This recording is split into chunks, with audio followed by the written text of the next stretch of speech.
दोबारा गए, बीच में कई काम पड़ जाते हैं। बेटा दूध मांग रहा था, मम्मा डाल दे। उनको सारों को दूध जनाब दे के हम आ गए हैं। और टाइम काफ़ी हो गया, सोना मुझे भी चाहिए क्योंकि सुबह सुबह फिर उठना होता है।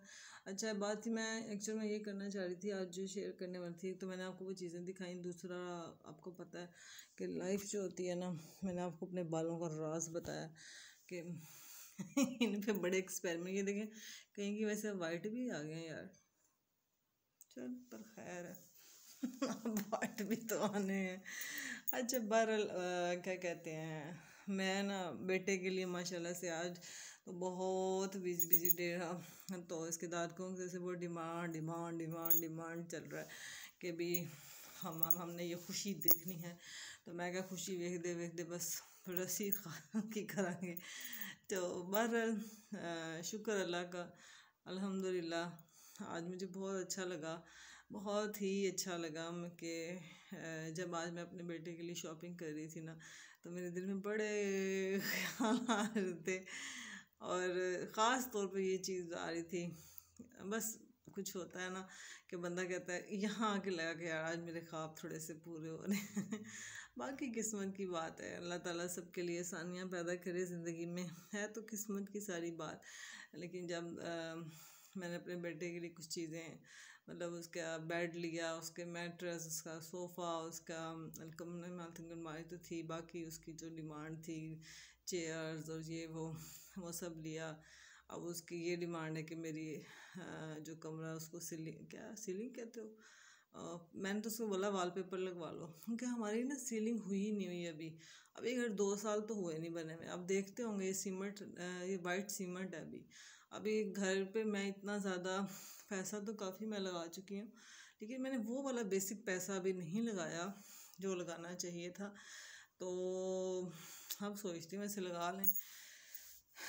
कुछ चीज़ें अब जो उनसे जिस पे नहीं नो कम्प्रोमाइज़ हो रहा अब उसकी वजह ये होती है ना कि पहले आपको लग रहा होता है कि शायद इसके बगैर गुजारा हो जाएगा, लेकिन अब नहीं हो पा रहा। तो इस वजह से अब लगता है कि बच्चों को टाइम नहीं। दूसरी बात ये मैं आ रही थी मेरे माइंड में कि मैंने भी जब मैं आपके साथ ज़िंदगी की बहुत सारी बातें शेयर कर रही होती हूँ ना, तो मुझे ये बात कुछ फील होती है, क्योंकि जहाँ मेरा दिमाग फंसा होता है मैं वही बात शेयर कर देती हूँ। अम्मी माइंड में घूम रही होती हैं हर वक्त, तो वो एक दिमाग में होता है। मैंने कहा आप लोग भी यही कहेंगे देखने वाले, हर एक का अपना एक टेम्परामेंट होता है, अपनी एक सोच होती है। मैं अपनी मतलब अम्मी के साथ इसलिए ज़्यादा बात करती हूँ कि वो अभी साल होना है, उनको अभी हुआ नहीं है। और मेरी सास भी इसी महीने में गई, मेरी नंद भी, मेरे जेठ भी, मतलब नवंबर में ही आई थिंक सो सब गए दुनिया से।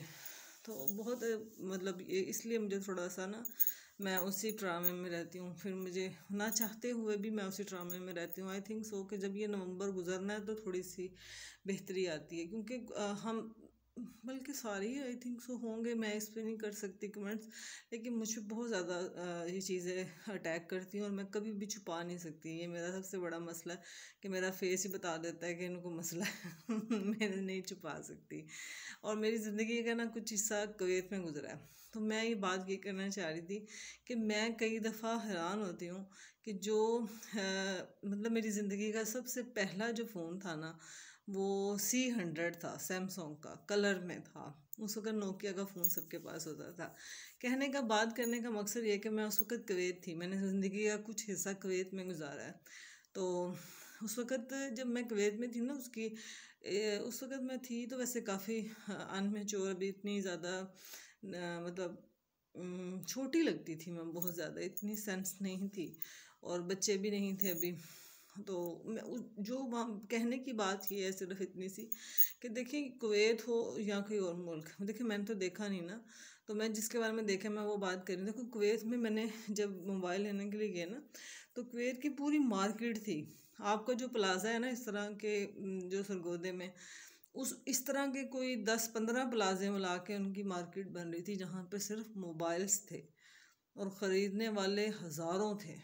और वहाँ पे मैंने फ़र्स्ट टाइम जब पराडो देखी, तो उसके बाद जब पाकिस्तान में तकरीबन 10 साल बाद पराडो आई है, जब लोगों ने सब अंग्रेज़ों ने डाली, अरबियों ने डाली, तो फिर अगला का मॉडल हमारे पास आता है। तो कहने की भाई ये बात ये थी, डिग्रेड मैं बिल्कुल नहीं कर रही। मैं ये बात करना चाहती हूँ कि हम लोग अपनी बात करते हुए ना, प्रमोट करते हुए हम अपने आप को जोक ले लेते हैं। हालांकि यकीन करें कि हमारी चीज़ें वहाँ पर जब सब्ज़ी लेने जाते थे, जब मेरा वहाँ पे टाइम गुजरा, तो यकीन करें कि मतलब कि मैं आपको बयान नहीं कर सकती कि वहाँ आम आने होते थे। बुध वाले दिन सब्ज़ी आती थी, मतलब एरोप्लेन आता था सब्ज़ी वाला, उसमें टिंडे, कद्दू, पुदीना, हरी मिर्चें, ये सारी पाकिस्तानी आती थी। और मैं जो खुश होती थी, और इतनी महंगी वहाँ पे, और इतनी अच्छी तबाही की होती थी, और मज़ा आ जाता था खाने का। अच्छा, आम वहाँ पे 10 आम 4 आम 10 दिनार के होते थे, यानी 5,000 आई थिंक सो, उसके 4 आम होते थे। तो यार आप लोग कैसे कहते हो महंगाई है, वो लोग भी तो कर रहे हैं ना। तो कहने का मकसद, बात करने का सिर्फ ये इतना सा है, एक तो हम इन चीज़ों को मत भूलो कि हम अन्य अपनी यार अपने बच्चों को क्यों आप ये बताते हो या डिग्रेड करवाते हो पाकिस्तान को। इतनी मुश्किल से ये लिया गया, जिन लोगों ने लिया ये उनसे पूछो, जिन्होंने कुर्बानियाँ दी हैं। हम एक घर को नहीं बदल सकते, लोगों ने पाकिस्तान बना दिया कायदे आज़म ने। सोचने वाली बात है ना। देखो, हम अपने घर की किसी चीज़ को चेंज नहीं कर सकते, और कायदा आज़म हमें पाकिस्तान दे गए, एक्चुअली में मिल गया फ्री में, इसलिए अब ये इमरान खान से एक लॉन्ग मार्च नहीं हो पाई। हम इस सिचुएशन में आ चुके हैं, गोलियां मारने लग गए। बेनज़ीर को के साथ क्या किया इस मुल्क ने। कहने का सिर्फ मतलब ये है कि जब मैं गई, मुझे बड़ा फील हुआ कि पाकिस्तानी बड़ा डिग्रेड वहाँ पे समझा जाता था उस वक्त, बहुत ज़्यादा। और दो चीज़ें जहाँ जो मेरा एक्सपीरियंस रहा, अब जो मैं लोगों का देखती हूँ, तो अभी भी वैसे ही है। वैसे जब इमिग्रेशन पे आप जाते हो ना, जब आपका पासपोर्ट देखते हैं, सब पाकिस्तानी देखते हैं, तो वो कहते हैं जी आप साइड पे हो जाए, क्योंकि इसलिए कि वो बाकी गुजरेंगे तो फिर हमें वो चेक करके सारा। हालांकि मैं अकेली लेडी जाती थी, लेकिन फिर भी इस तरह से इंसल्ट फील होती थी कि आपको साइड पे कर देते थे, और आपकी सारी वो इंक्वायरी होती थी, यानी पूरा एयरपोर्ट खाली हो जाता था, तो आपकी बारी आती थी पाकिस्तानियों की। तो ये तजर्बा मुझे रहा है। तो एक दफ़ा एक तजर्बा ये भी था कि देखो अपने मुल्क से उन लोगों को कितना प्यार है, कि वहाँ पर एक रैपर, बल्कि मैंने एक फेंक दिया, बिलीव मी कि उसी वक्त आई थिंक सो कि 2 या 3 मिनट्स में मैंने फेंका होगा, और पुलिस, वो म्यूनसिपल की वो जो गाड़ी है, वो बड़ी अच्छी सी गाड़ी, ट्रक सा, वो टू टू करता आ गया कि भी रुकें जी, पासपोर्ट दिखाएं, फलानी चीज़ दिखाएं, आपने यहाँ रैपर फेंका है। तो ये चीज़ें फिर हमारे मुल्क में क्यों नहीं है। वो लोग अपने मुल्क पे इतना करते हैं, तो फिर हम लोग क्यों नहीं करते ऐसे। हम लोग ने पार्क्स गंदे किए होते हैं, घर, गलियाँ, हम लोग अल्लाह जाने क्या ज़िंदगी में करना चाह रहे हैं, एक्सप्लोर। इसलिए मैं तो, मेरी ये थोड़ी सी मामूली सी वो एक काविश जिसे कहते हैं कि यार कोशिश किया करो कि थोड़ा सा अच्छा पाकिस्तान को वहाँ जाके शो किया करो। ये भी बड़ा अजीब लगता है। मैंने देखा है कि यहाँ पर वो जो बुरखे वाली होती है ना, पेंटें पहन लेती हैं वहाँ जाके, फिर ये भी थोड़ा सा मेरे ख्याल में काम ख़राब होता है, क्योंकि मैंने खुद देखी है ना। मैं देखी भी बात कर रही हूँ। अगर आप यहाँ बुरखे पहन के फिर रहे हो, वहाँ जाते सारी आप पेंट पहन लेते हो, तो मुझे यहाँ कौन देख रहा है।